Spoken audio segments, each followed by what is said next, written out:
The Four Noble Truths. 1. To wander. To walk in an errant, circling, and redundant way.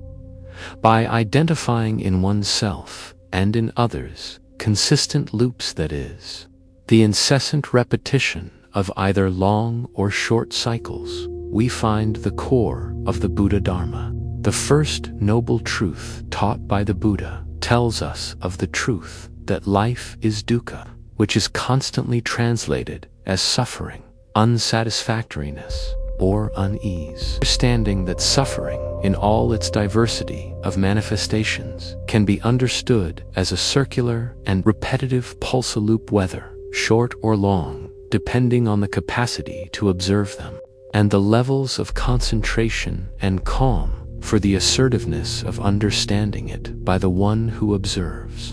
And it is here that the causes of dukkha, suffering, are justified. Suffering is both coarse and subtle.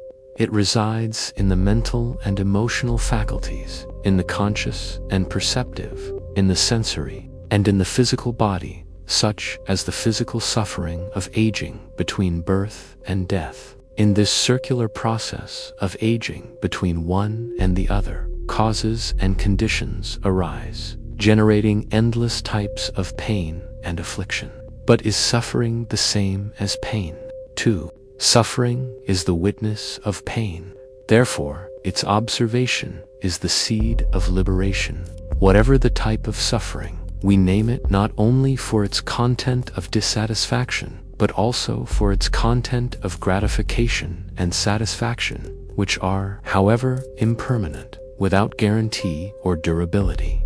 Suffering is the primeval circular pulse of existence, and lacks any satisfactory guarantee.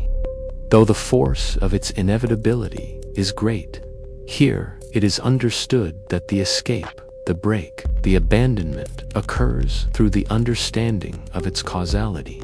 If suffering arises from the inevitability of dissatisfaction and delight, it's combustible and flammable, because we call tanha, or thirst. Thirst for being, thirst for having, thirst for not having, thirst for having what one does not want, or for separating from what one wants or has, thirst for not being. Here we increase the circumference of our loop with a slightly more distant gaze, and the Buddha already gives us surgical clues for such observation. This is why the act of contemplation is essential in the practice that was already part of the Indian culture in which the Buddha was inserted. 3. In the sphere of sensual and sensory pleasures, referred to as realm of sensual pleasures, dwell the specifically human existential causes and conditions regarding the incessant thirst to satiate the six sense bases, the thirst to be born, to become, and to not exist, not be, and not become, are part of this larger loop of thirst, which are the gears of dukkha. Within the main loop of dukkha, having tanha as the cause, the central cause is ignorance or delusion of this very redundant model, and the inability to cease it, or at least reduce its causes and conditions.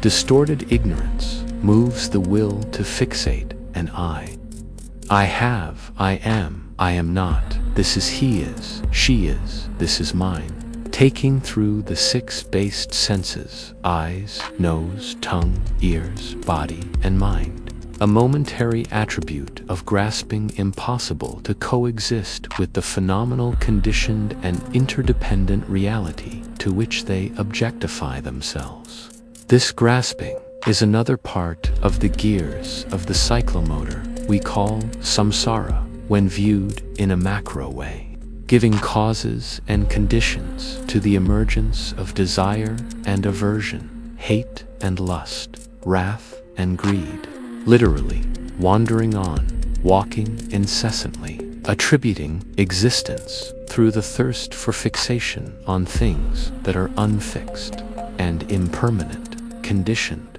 and partial, believing that we see them as a whole. 4. Wisdom or direct knowledge of such declarations lights a lamp for the cultivation of a social life in detriment of individual responsibilities regarding extinguishing or reducing the incessant causal flames of the afflictive cycles of suffering. These can only be eradicated towards ultimate liberation through mental discipline involving concentrative and investigative practices aimed at achieving peaceful and calm mental states, since peace and tranquility are mere consequences of the reduction and beatification of afflictive cycles when observed and left to relaxation, abandonment, removal, and total eradication. This implies a new loop composed of new gears within the same nature that generates dukkha, which the Buddha calls the Noble Eightfold Path.